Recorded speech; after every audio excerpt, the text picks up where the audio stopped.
दोस्तों, ये कहानी सुनकर आपको जीवन जीने का सही तरीका समझ में आ जाएगा।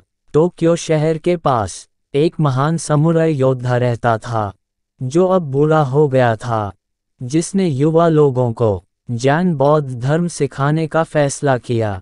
एक दोपहर एक योद्धा, जो अपने विवेकहीन स्वभाव के लिए जाना जाता था, वहां पहुंचा। इस युवा और स्वभाव से अधीर योद्धा ने कभी कोई लड़ाई नहीं हारी थी।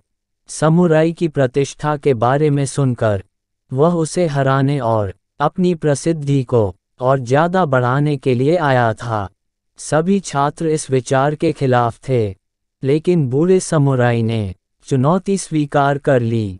सभी नगर चौक पर जमा हो गए और युवक ने वृद्ध समुराई का अपमान करना शुरू कर दिया।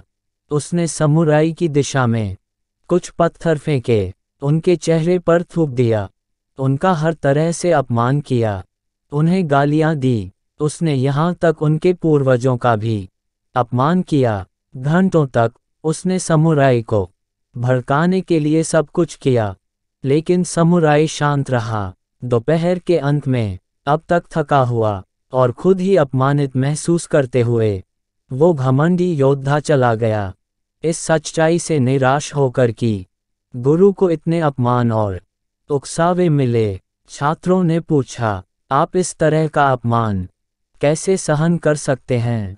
हम सबके सामने अपनी कायरता दिखाने के बजाय आपने अपनी तलवार का इस्तेमाल क्यों नहीं किया, ये जानते हुए भी कि आप लड़ाई में उसे हरा भी सकते हैं? अगर कोई आपके पास उपहार लेकर आता है और आप इसे स्वीकार नहीं करते हैं, तो उपहार किसका है? समुराई ने पूछा। जिसने इसे देने की कोशिश की उसे का। उसके एक शिष्य ने उत्तर दिया, वैसे ही ईर्ष्या, क्रोध और अपमान के लिए भी होता है। गुरु ने कहा, जब उन्हें स्वीकार नहीं किया जाता है, तो वे उसी के पास रह जाते हैं जिसने उन्हें देने की कोशिश की है। अपने गुरु की इतनी गहरी बातें सुनकर शिष्यों के मन में उनके लिए और भी आदर की भावना बढ़ गई।